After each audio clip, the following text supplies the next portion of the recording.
Emily. When I informed my mother-in-law that I intended to return to my hometown for childbirth, her response was unequivocal. By all means, go back. I don't want to see your face. Those words brought me immense joy, as I had eagerly awaited them. You won't have to see me anymore, rest assured. Emily. I'm Emily, on the verge of turning 28. My mother passed away from an illness when I was just 2 years old. With my father, a busy man managing a century-old clothing company, I was primarily raised by my grandmother.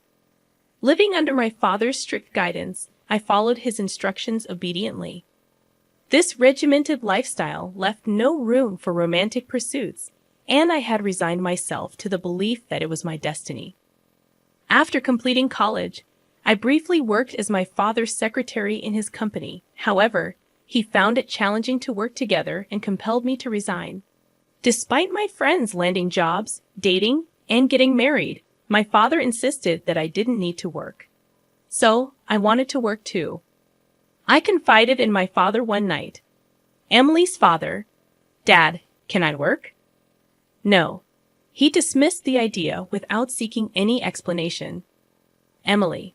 Why not? Because you don't need to work. But I also need to step out into society and gain more experience. Emily, don't talk back. I'm not talking back. I'm not saying anything wrong. You should just stay at home, Emily. If you say that, I'll leave home.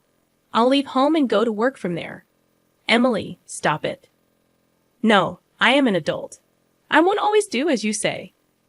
Distraught, I left the room, and even in the solitude of my own space, I cried for an extended period. Later, I reached out to my college friend, Lisa. Can I come to your house now? Sure, but what's wrong? And can you go out at this time? I can't right now, but I'll figure it out. Can I stay at your place for a while? Emily. Quietly, I packed my belongings and left home to seek refuge at Lisa's luxurious condominium. I discreetly left a note on my desk, explaining my temporary absence to my father. Upon arrival at Lisa's place, she welcomed me with my favorite coffee. Thank you, Lisa. Lisa? What's going on, Emily? I poured out the details of my argument with my father and my decision to leave home. Lisa, that's awful, Emily. You've had no freedom at all. Her empathetic words stirred fresh tears. Until now, I did everything my father said, thinking it was normal. But suddenly, I've started craving my own freedom. Lisa, that's completely normal. It's strange that your father doesn't allow you to work. I'd like to meet many people and have a good time too. Emily, so does your dad know you're here? I left a note saying I was going to a friend's place, but he doesn't know any of my friends. He might be frantically searching for you right now. Maybe. Lisa, it's late now. Shall we go to bed? Yeah, I'm really tired. Lisa arranged a separate room for me to sleep in. The next day, when Lisa left for work, I found about 10 missed calls from my dad on my phone. Feeling sorry for him, I sent an email to reassure him not to worry. In the evening, after Lisa finished work, she called me. I'm going out for a drink. Why don't you join us? Emily. Having little experience with social drinking, I was excited about going out. When I arrived at the location Lisa mentioned, I found her waiting with 2 men. Lisa. Apologies for the wait. So, who are these gentlemen? Lisa gestured toward the shorter man and said, This is my boyfriend. And the tall guy over there is single and ready to mingle. The tall man, Max. Nice to meet you. I'm Max. Emily. Pleased to make your acquaintance. Lisa. Oh, nice to meet you. I'm Emily. That marked the beginning of our relationship. Max worked at a small company in the apparel industry. Initially, I wondered if it resembled my father's company, but I swiftly dismissed the thought. Max's family dynamic was the opposite of mine, with only his mother present. However, he didn't delve into the details, and I refrained from prying. One day, Max expressed, I'd like to meet your father, Emily. While I have been corresponding with my father through email since leaving home, I had no immediate plans to return, so meeting him was not on my agenda. I'll consider it, but I'd love to meet your mom, Max. Sure, even today is fine if you want. Really? Today works. I should get a gift then. Yeah, my mom loves that kind of thing. Later, I discovered my mother-in-law not only loved such gifts, but also grew quite irritable if I failed to bring them. En route to Max's house, I picked up a cake at a bakery. Upon reaching Max's place, his mother was already waiting at the front door. Mother-in-law. When I inquired from Max why his mother was there, he mentioned sending her a message from the bakery. Emily. My mother-in-law fixed her gaze on me and asked, "And your name is?" Mother-in-law. Ah, I'm Emily. Nice to meet you. Mother-in-law. What do you do for a living? Emily. I'm currently unemployed, but I plan to work soon. Mother-in-law. Oh, so you're just idling about. How nice. It must be to be a rich young lady. I'm not wealthy. That's why I want to work. Mother-in-law. You don't need to talk back. What do your parents do? Emily. My mother passed away when I was young. My father works at a company. Mother-in-law. Max. How long are you two going to chat out here? Let's head inside. Mother-in-law. Right. By the way, Max, did she bring anything? Surely she didn't come empty-handed. In a rush, I handed my mother-in-law the paper bag containing the cake. Emily.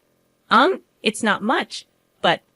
She grabbed the bag almost forcefully from my hand, peering inside with a critical eye. I didn't really need anything, but I suppose I'll take it. In the brief minutes spent conversing with my mother-in-law, I grew to resent her deeply. I felt sorry for anyone tethered to such a person as a mother-in-law. As we entered the living room, my mother-in-law bombarded me with questions to which I offered only bland responses. Nevertheless, she persisted in her interrogation, almost as if I were a criminal suspect. Exhausted by the relentless barrage of one-sided questions, I seized the first opportunity to speak to Max. Emily. Max, I think I should be heading home soon. At that, my mother-in-law's face flushed with anger. Mother-in-law. Do you truly despise being with me that much? Your responses to my inquiries have been half-hearted all along. Max. Mom, please calm down. Mother-in-law. Max, why did you bring such a rude woman here? Surely there are better choices out there. Emily. I retorted sharply. What exactly about me is rude? If there's something I should improve, then kindly enlighten me. My response seemed to only stoke my mother-in-law's ire. Mother-in-law. You're quite cheeky, aren't you?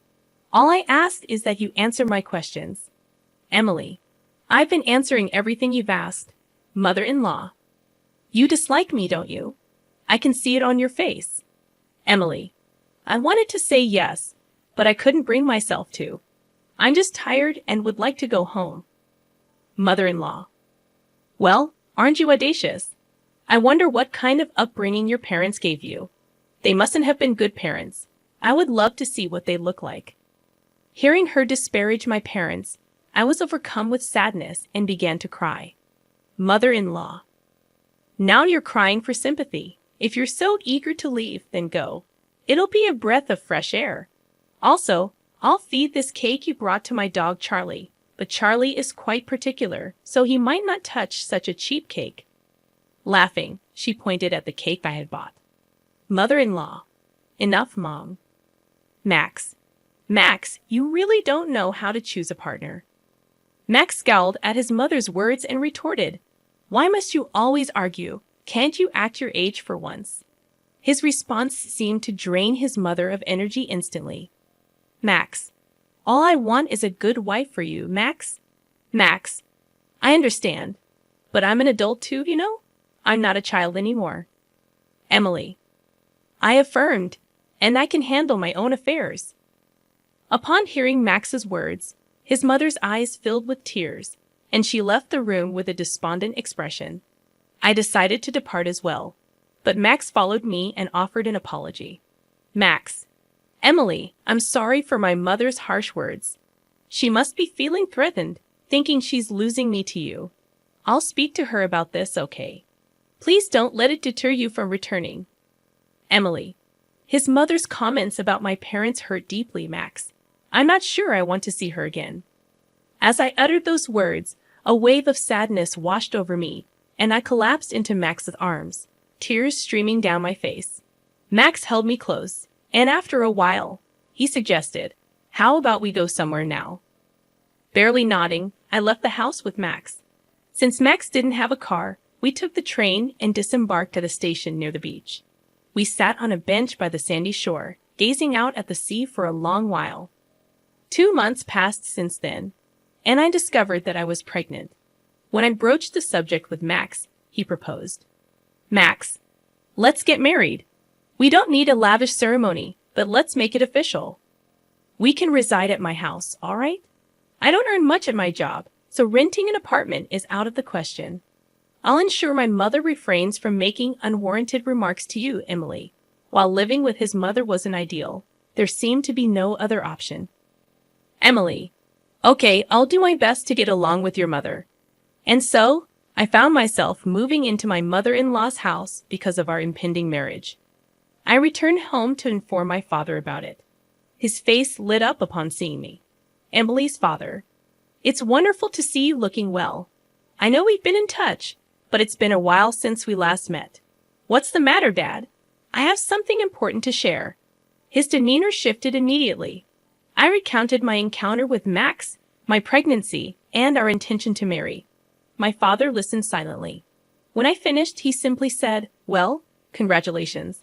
I'm eager to meet my grandchild." His smile seemed forced. "Emily." "Dad, thank you. I'm sorry for causing you sorrow as your daughter." I sat as tears flowed freely down my cheeks.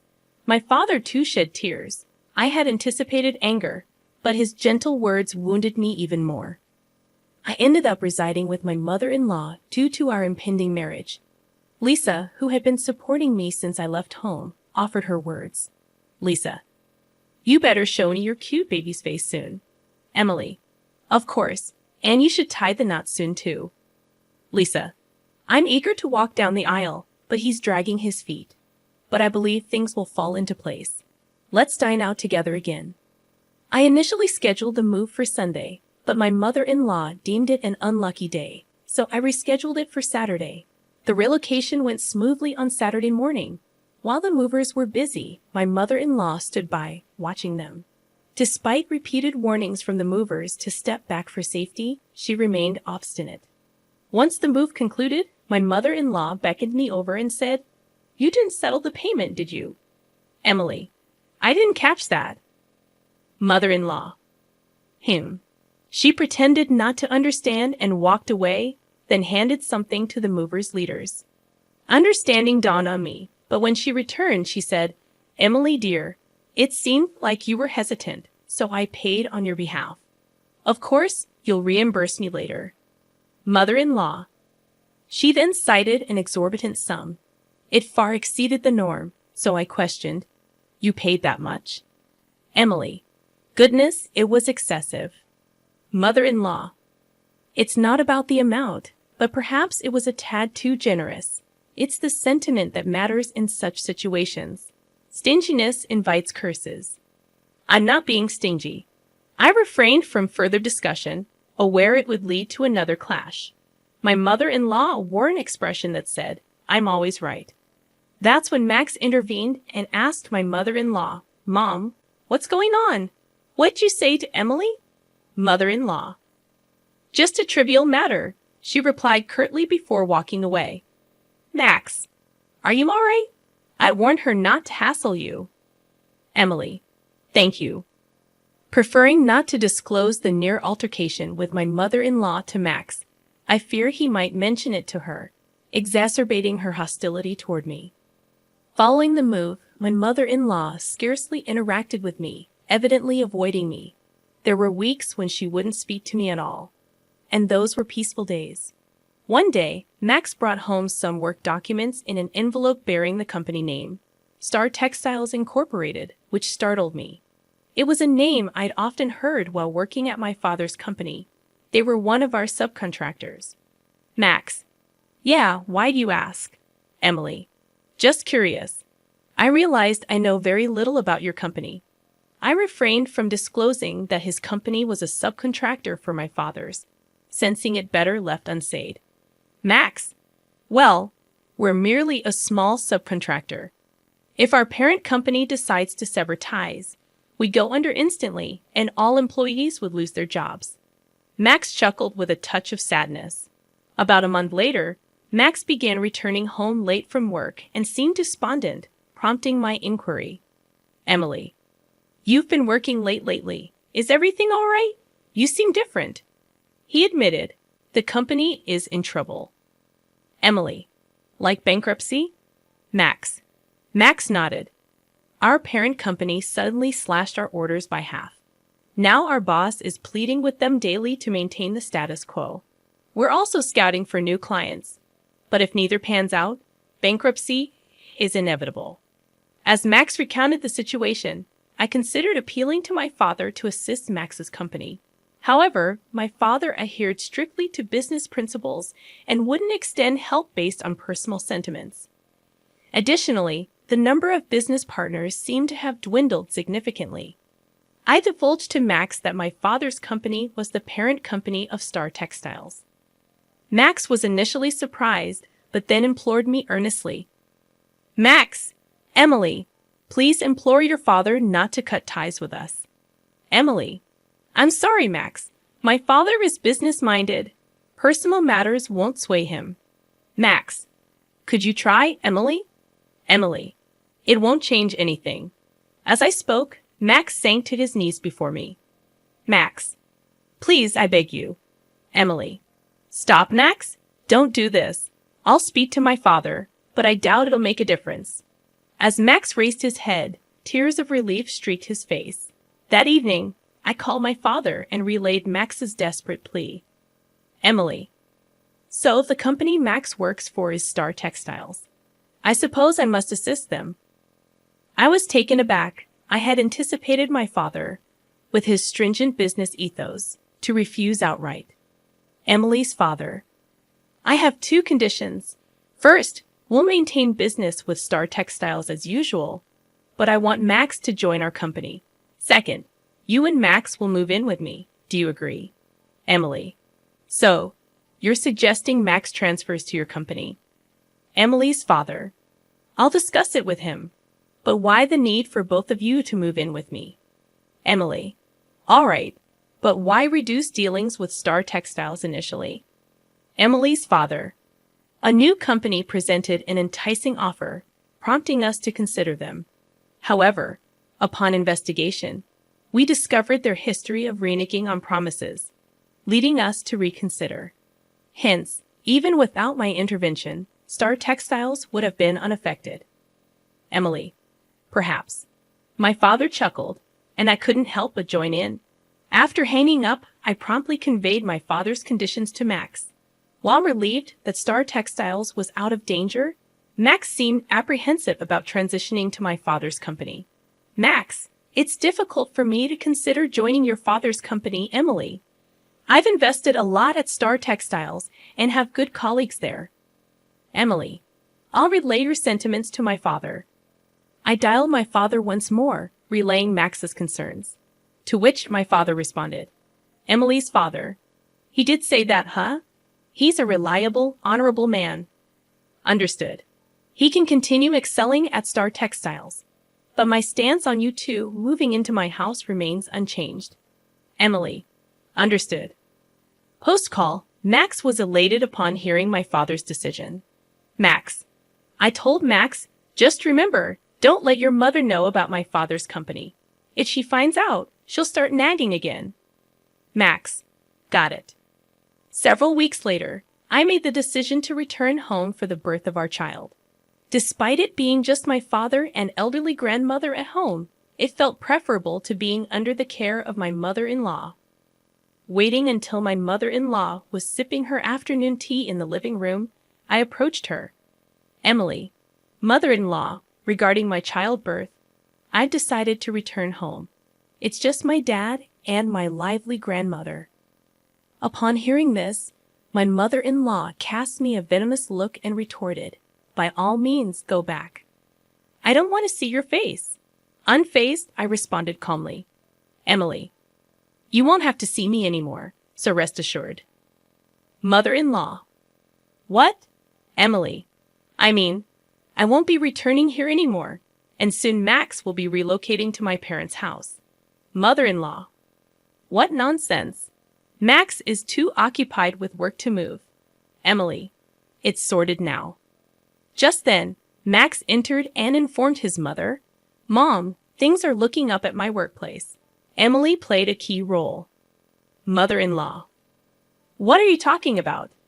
Emily's dad owns the parent company of my company. Max. At this revelation, my mother-in-law's voice rose as she fixed her gaze on me before stating, Emily, I've been terribly rude to you until now. Deeply apologetic, he bowed. Mother-in-law. I had no idea you were the daughter of the parent company's owner. May I request a favor? I'd like to reside together in your parents' house. Max. Mom, no, you should stay here. Emily. I'm not keen on living with you, mother-in-law. I'd rather not be reminded of our past encounters. Please understand. With tears in her eyes, my mother-in-law pleaded. Mother-in-law. I know it seems harsh, but I can't bear to be apart from Max. Please. Max. No, I can't agree to that. Emily. Please stop. Your past conduct has led to this situation, mother-in-law. I addressed my tearful mother-in-law, who remained kneeling. Emily. You brought this upon yourself. 6 months later, Max, our newborn daughter Kay, and I paid a visit to my mother-in-law's house. However, it was eerily quiet, devoid of any human presence. Max. Calling out to his mother, Max received no response. Max, did you mention our visit? Max. No, I thought it would be a surprise. I wonder where she is. Suddenly, my mother-in-law emerged from the bathroom, looking severely frail. She remained impassive upon seeing us. The kitchen was strewn with empty instant noodle packets, and unwashed dishes littered the sink. Max. Mom, are you all right? My mother-in-law glanced at Max, but remained silent. Max. Mother-in-law, we brought your favorite cake. As I offered the cake, my mother-in-law seized it and began devouring it without a word. Echoing my earlier sentiment, I repeated. Emily. You brought this upon yourself, mother-in-law.